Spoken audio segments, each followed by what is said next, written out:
इंद्रियाणां हि चरतां यन्मनो अनुविधीयते तद अस्य हरति प्रज्ञां वायुर्नावम् इवाम्भसि.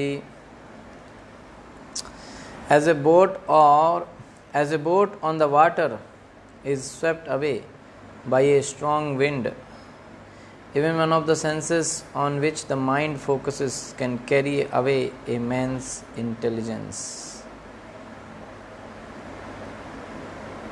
So the way a boat is swept away by the wind, even one of the senses on which the mind focuses, so that can be even dangerous. Purport by Srila Prabhupada ki jai. So unless all of the senses are engaged in the service of the Lord, even one of them engaged in sense gratification can deviate the devotee from the path of transcendental advancement.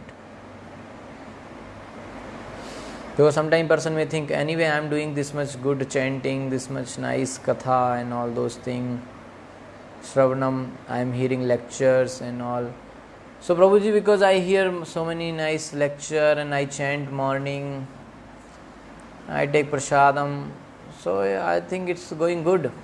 So what big problem is there if I just watch a movie on weekend, or sometime in office I just hear some Bollywood song, or anyway I am just following very nicely, but whenever I go outside or travel, I just take some outside food, or anyway everything I have stopped. I am just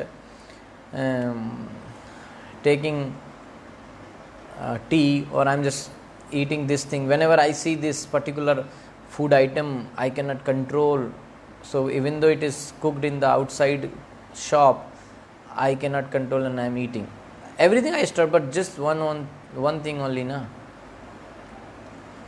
So even one sense uncontrolled can deviate a person. So all the senses must be controlled. That's why Prabhupada is saying, unless all the senses are engaged in the service of the Lord, even one of them engaged in sense gratification. So all the senses are engaged in the service of the Lord, but one is engaged in the sense gratification, so that can drag oneself. That can deviate the devotee from the path of transcendental advancement. As mentioned in the life of Maharaj Ambarish, all of the senses must be engaged in Krishna consciousness, for that is the correct technique for controlling the mind. Controlling the mind is not like you just tie it up. No, it's very difficult to control. So engage mind in the service of Krishna. That is the best way to control the mind. 68. Tasmad yasya mahabaho nigrihitani sarvashah indriyani indriyarthebhyas tasya pragya pratishtata. So therefore, O mighty armed, one whose senses are restrained from their objects is certainly of steady intelligence. Whose senses are restrained from their objects, he is sthit pragya. So as enemies are curbed by superior force, similarly the senses can be curbed not by any human endeavor, but only by keeping them engaged in the service of the Lord. So we will try our best, we will put our endeavor, but they all are human endeavor. So Prabhupada is saying, just by human endeavors we cannot control. So what we need the mercy of Krishna. So we have to engage our senses in the service of Krishna. So only by keeping them engaged in the service of the Lord they can be controlled. One who has understood this, that only by Krishna consciousness is one really established in intelligence, and that one should practice this art under the guidance of a bona fide spiritual master, is called sadhaka. Who is sadhaka? So definition is that a sadhaka is a person who understands that only by Krishna consciousness is one really established in intelligence, and that one should practice this art under the guidance of a bona fide spiritual master. Okay, only solution is Krishna consciousness. Only way is take shelter of Guru. So he will teach how to practice Krishna consciousness. Okay, so that person is called sadhaka, or a suitable candidate for liberation. Sadhaka means a person who is suitable for liberation. Candidate, he is practicing, he is doing practice. 69. Ya nisa sarva bhutanam tasyam jagrati sanya या निशा सर्वभूतानां तस्यां जागृति संयामी यस्यां जागृति भूतानि सा निशा पश्यतो मुने.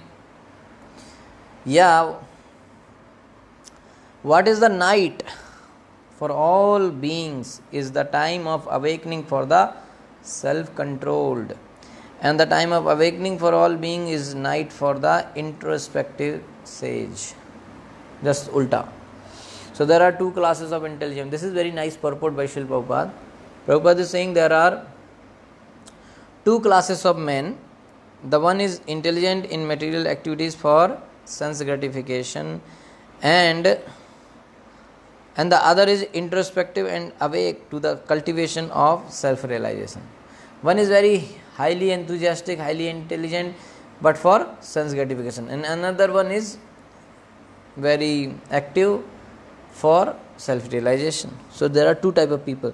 So activities of the introspective sage or thoughtful man are night for persons materially absorbed. So a person who is in bhakti, that person's activity is like mad for person who is in sense gratification.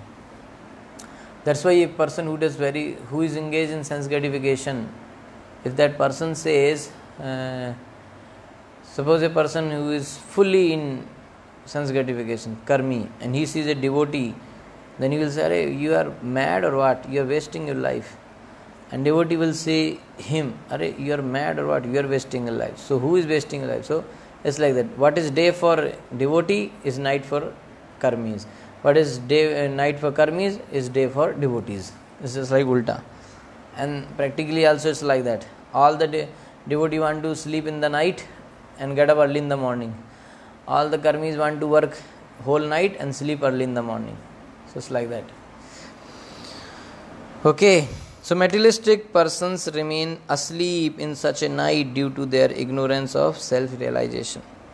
The introspective sage remains alert in the night of the materialistic man. Okay, so Prabhupada is writing that introspective sage remains alert in the night of the materialistic man. So when they sleep, these people are alert. Early morning, 3:30, 4 o'clock, 5 o'clock. Who is awake? Only devotees. The sage feels transcendental pleasure in the gradual advancement of spiritual culture, whereas the man in materialistic activities, being asleep to self-realization, dreams of varieties of sense pleasure, feeling sometimes happy and sometimes depressed in his sleeping condition.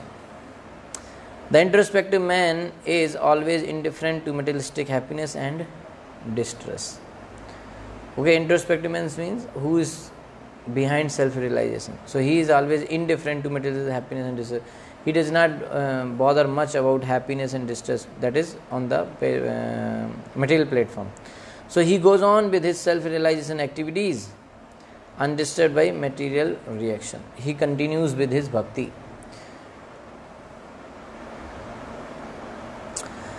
Apuryamanam achal pratishtham samudram apaha pravishanti yadvat tadvat kama yam pravishanti sarve sa shantam apnoti na kama kami. A person who is not disturbed by the incessant flow of desires that enter like rivers into the ocean which is ever being filled, but is always still, can alone achieve peace, and not the man who strives to satisfy such desires. Very nice example. Although the vast ocean is always filled with water, it is always especially during the rainy season, being filled with much more water. But the ocean remains the same steady. In the ocean it's like that. In the flood time, in the rainy season, so much water comes in the ocean, but it remains same. And in the summer season, so much water is taken out in the form of vapor, clouds, like that. But the ocean remains same, undisturbed. But the ocean remains the same, steady. It is not agitated, nor does it cross beyond the limit of its break. Beyond the limit of its brink. That is also true of a person fixed in Krishna consciousness. Krishna conscious person is like ocean. As long as one has the material body, the demands of the body for sense gratification will continue. So the devotee, however, is not disturbed by such desires because of his fullness. A Krishna conscious man is not in need of anything because the Lord fulfills all his material necessities. Therefore, he is like the ocean, always full in himself. Okay, so it's like that. First of all, he don't need anything. He is like ocean. He does not need anything. Okay, whatever, because everything is provided by Krishna. So he is not hankering for anything. Desires may come to him like the waters of the rivers that flow into the ocean, but he is steady in his activities and he is not even slightly disturbed by desires for sense gratification. Desires may come, but how are these desires? These desires are like the river comes in the ocean. So many rivers are coming inside the ocean, but the ocean is not disturbed. So desires may come, but a Krishna conscious person will not be disturbed. He will not be disturbed by desires for sense gratification. So that is the proof of a Krishna conscious man, one who has lost all inclination for material sense gratification. Although the desires are present, desires may be there, but the inclination is finished, because he remains satisfied in the transcendental loving service of the Lord. Because he remains satisfied in the transcendental loving service of the Lord, so he can remain steady like the ocean and therefore enjoy full peace. So he is, because of his Krishna consciousness, he remains very much satisfied because everything is being provided to him by Krishna. Okay, so and he is engaged in the loving service of Krishna, so he remains satisfied and he can remain steady like this. So that is the comparison with the ocean given here. Others who are not Krishna conscious, however, who fulfill desires even up to the limit of liberation, what to speak of material success? Prabhupada is saying, what to speak of material benefits and success? We are talking about even the people who are behind liberation. Okay, they never attain peace. The fruity workers, the Salvanists, and also the yogis who are after mystic powers are all unhappy because of unfulfilled desires. But the person in Krishna consciousness is happy in the service of the Lord, and he has no desires to be fulfilled. In fact, he does not even desire liberation from the so-called material bondage. The devotees of Krishna have no material desires, and therefore they are in perfect peace.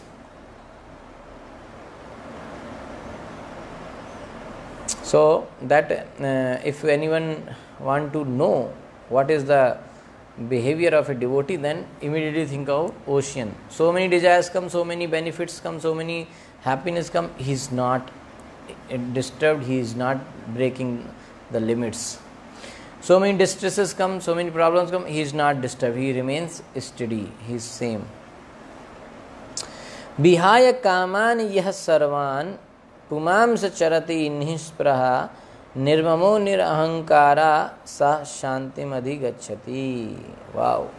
A person who has given up all desires for sense gratification, who lives free from desires, who has given up all sense of proprietorship, he has given up, and is devoid of false ego, he alone can attain real peace. So if at all we are having an idea to get peace sometime, then we should see who can get real peace. A person who has given up all desires for sense gratification, wow, who lives free from desires, who has given up all sense of proprietorship, very difficult, and is devoid of false ego. So to become desireless means not to desire anything for sense gratification. So desireless one cannot become desireless. If you want to become desireless, that becoming desireless means desire for Krishna's service.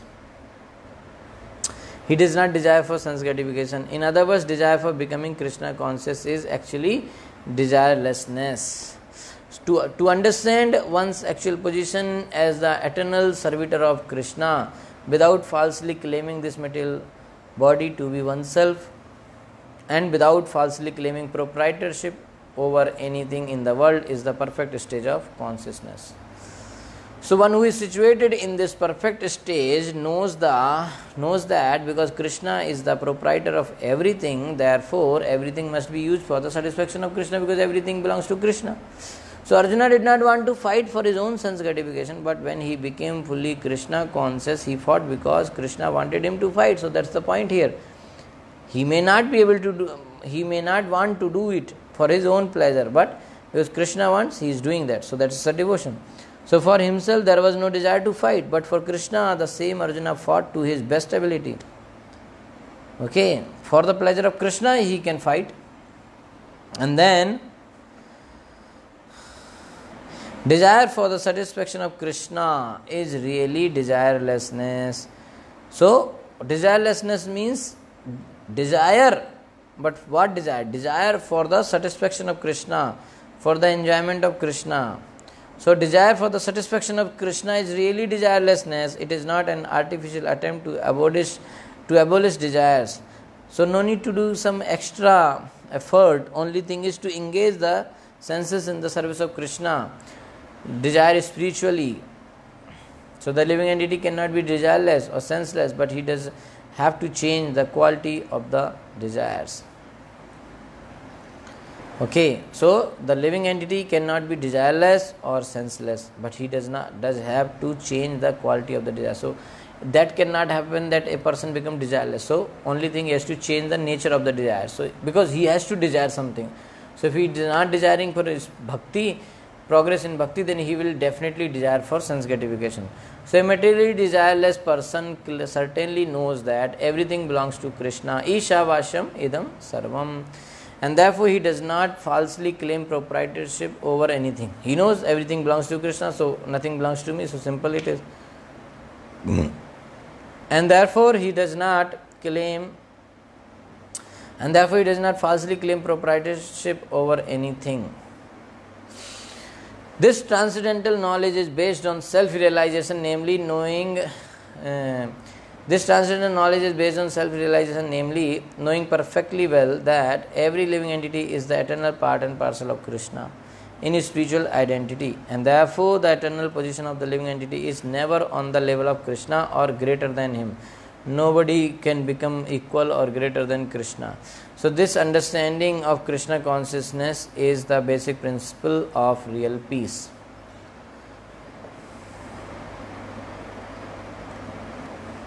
Okay, so it's 9:30 almost.